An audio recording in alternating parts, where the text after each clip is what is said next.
Hello, నమస్తే. Welcome to ఇట్లు ప్రేమతో ఎపిసోడ్ 16. కారెక్కి మండపానికి చేరిన వాళ్లకు విడివిడిగా గదులను ఏర్పాటు చేస్తారు. ఎవరి గదుల్లో వాళ్ళు చేరి పిలుపు కోసం సిద్ధంగా ఉన్నారు. కానీ గీత ఆలోచిస్తూ ఉంది. ఏంటిది? ఒక వ్యక్తికి 2 పెళ్ళిళ్ళ? అది ఒక బాధ్యత కలిగిన అధికారై ఉండి బావగారు ఇలా ఎలా ఒప్పుకున్నారు? అక్క ఈ ఆలోచన ఎలా చేసింది? నాకిది నచ్చట్లేదు. ముఖం నల్లగా పెట్టుకొని కూర్చొనుంది. రారా అంటూ తల్లి సుధా గీతను పిలుస్తూ ఉంది. అమ్మా, నేను రాను అని అంటుంది. ఇప్పుడు ఇలా అంటే నేను ఒప్పుకోను. అవతల అక్క నీకోసం ఎదురు చూస్తూ ఉంది. ఆలస్యమవుతుంది కదా, ముందుకు నడు అంటూ సుధా గీతను లేపి ఆమె చేతిలో కొబ్బరి బొండాన్ని ఉంచి, దాన్ని గట్టిగా పట్టుకో, పడేశావో పడేసి కొడతా అని చెప్పి గీతను తీసుకొని ముందుకు వెళుతూ ఉంది. గీతకు 4 అడుగులు ముందుకు వేయగానే తన అక్క రాగ కూడా అలానే చేతిలో కొబ్బరి బొండాన్ని పట్టుకొని ఉంది. రారా, ఇప్పటికే ఆలస్యం చేశావు, త్వరగా అంటూ కదులుతూ ఉంది రాగా. గీత, అక్క, ఇది కరెక్ట్ కాదు. ఏది కరెక్ట్ కాదు? వచ్చినప్పటి నుండి చూస్తున్నాను. గమ్మున నడు. అక్క, నా మాట విను. ఇలా ఒక్క అంటూ బాధతో చెప్పలేకపోతోంది గీత. మూసుకొని నడు. మండపంపై నీకు కావలసిన వక్కలు ఉంటాయి. ఎన్ని కావాలో అన్ని తీసుకొని తిందువు అని అంటుంది రాగా. చిచి, నేను చెప్పాలనుకుంటుంది ఆ వక్కలు తినడం గురించి కాదు. ఏదైనా పెళ్లి తర్వాత మాట్లాడదాం. ముందు నడు. వచ్చిన అతిథులు చివాట్లు పెడతారు. పురోహితులు కూడా తిట్టిపోస్తారు. చాలా ఆలస్యం చేస్తున్నావు నువ్వు. నడు ముందు అంటూ గబగబా నడుచుకుంటూ వెళుతోంది. భయంగా భవిష్యత్తు ఏంటా అని ఆలోచిస్తూ ముందుకు నడుస్తూ ఉంది గీత. నడకలో వేవేల ఆలోచనలు.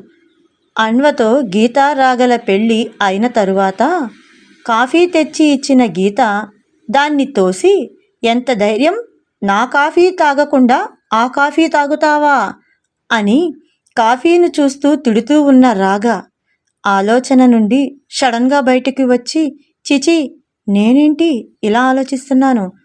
అయినా మరి కాసేపట్లో నా పరిస్థితి ఇంతే కదా అనుకుంటూ ముందుకు వెళుతూ ఉంది.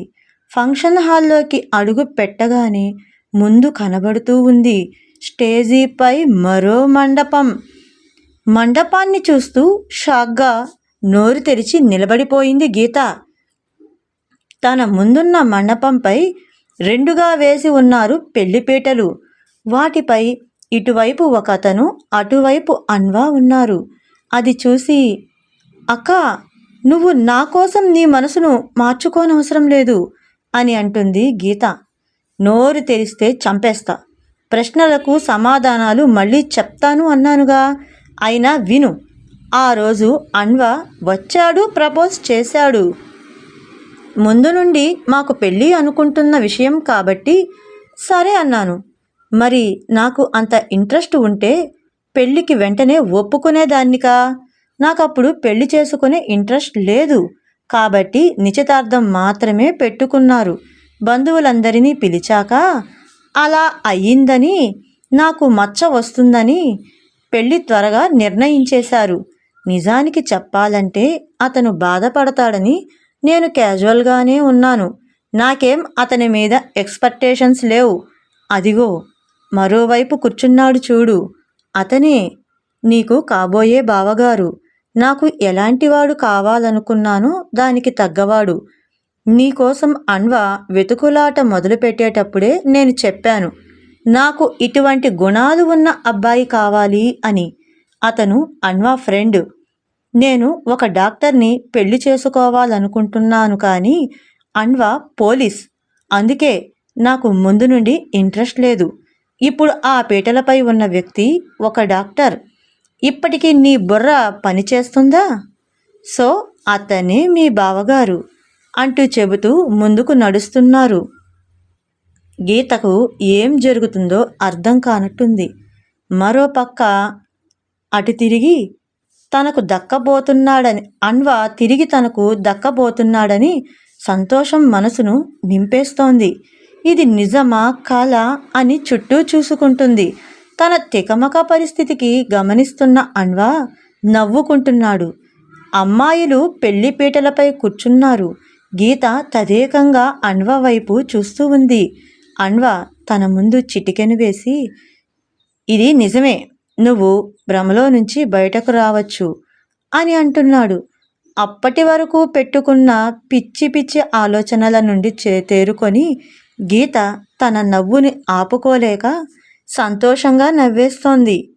ఎన్నో సరదా ఆటపాటలతో పీటలపై ఉన్న వాళ్లను నవ్విస్తూ వేదమంత్రాల సాక్షిగా మాంగళ్యధారణ జరిగింది. తలంబ్రాలు పోసుకుంటున్నారు. సరదా ఆటలు ఆడిస్తున్నారు. కేరింతలు నవ్వుల మధ్య ఆ పెళ్లి తంతు ముగిసింది. 2 జంటలు లేచి అతిథులకు ఆశీర్వాదం కోసం నమస్కరిస్తున్నారు. అలా గీత ప్రేమ గెలిచింది. విక్రమ్ దాష్టీకం ముగిసింది. ఈ కథ ఇంతటితో కంచికి చేరింది. నా నుండి యూట్యూబ్కి చేరింది. మరి ఈ కథపై మీ అమూల్యమైన అభిప్రాయాలను కామెంట్ల రూపంలో తెలియజేయాలని కోరుతున్నాను. మరో కథ కోసం ఎదురు చూస్తూ కలిసి చూడదగిన కథల కోసం లైక్, షేర్, సబ్స్క్రైబ్.